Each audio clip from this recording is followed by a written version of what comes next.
Hey everyone, it's Nate from Voltage, and I'm really excited today to talk about the Lightning Network payments and why they can fail. If you're running a Lightning node, or even if you're not running a Lightning node, there's a very good chance that you've experienced a payment failure. For those that don't know, Voltage is an industry-leading Bitcoin development platform and infrastructure provider. And with that out of the way, let's just dive right in here. So why do Lightning Network payments fail? Well, it could be many reasons. However, the vast majority of payment failures are going to happen because of just a few reasons. And I'm going to go through a few of them in this video. So if you're experiencing a payment failure as a sender, meaning someone gave you a Lightning invoice and you pay it through your node or you pay it through a Lightning wallet, and all of a sudden it says payment failed, no route found, something like that. Okay, so the process you need to go through to sort of figure out why this is happening is, one, are you paying them directly?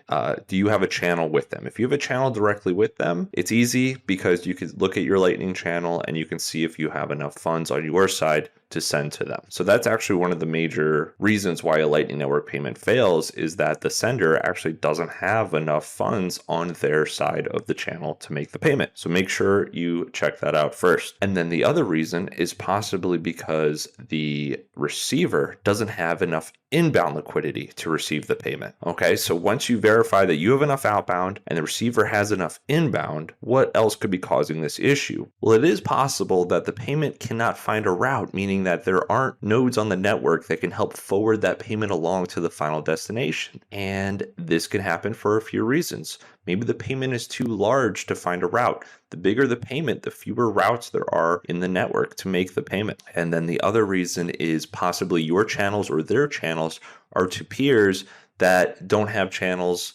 with each other. So basically, to facilitate a payment on the Lightning Network, there has to be a route. And if you have a channel with a node that doesn't have a channel with someone who could have a channel with the final destination, the payment will not go through. There has to be a route. So some of the ways to mitigate this is to have enough channels to larger nodes on the network. Possibly you can look at things like terminal Lightning engineering to see who the biggest nodes are in the network and maybe have a few channels with them to help facilitate routing of these payments. The other option is to open a channel directly to who you're paying. If you're going to be paying them very often, that might be an option. And then the other thing is to look at the node of the person you're trying to pay. And you could do that on amboss.space by looking up their alias or their pub key and see if they have enough channels that would facilitate the payment in an expected way. One of the other big reasons that Lightning Network payments fail isn't because there is no route, but because the sender set a max routing fee that they are willing to pay that the network cannot find a route for. So for example, if you're sending 1 million sats to a destination and you set before you make the payment that you're only willing to pay like 10 sats for a routing fee, then if the network can't facilitate that, the payment will fail until you increase that threshold to a point where it will succeed. If you are paying an in-demand destination node, such as from a large Bitcoin merchant, you will probably need to set a higher routing fee. And the reason why is because that destination is in demand. So keep an eye on that. Sometimes you might have to increase that minimum payment threshold quite a bit. Now, other reasons payments can fail: the node you're trying to pay is offline.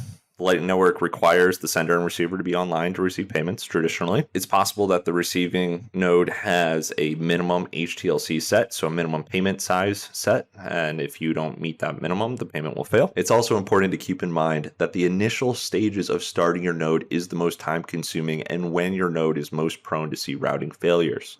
Eventually, your node does become its own sort of organism if you grow it out, and you will have almost no routing failures that your node is the cause of. So that's going to be it on this talk about payments failing on the Lightning Network. We're going to have a link to a blog article on the Voltage blog in the description below. So please go check that out. And while you're there, sign up to Voltage. We just require an email and password, and you can deploy a Lightning node immediately. So give it a shot, and I will see you in the next video.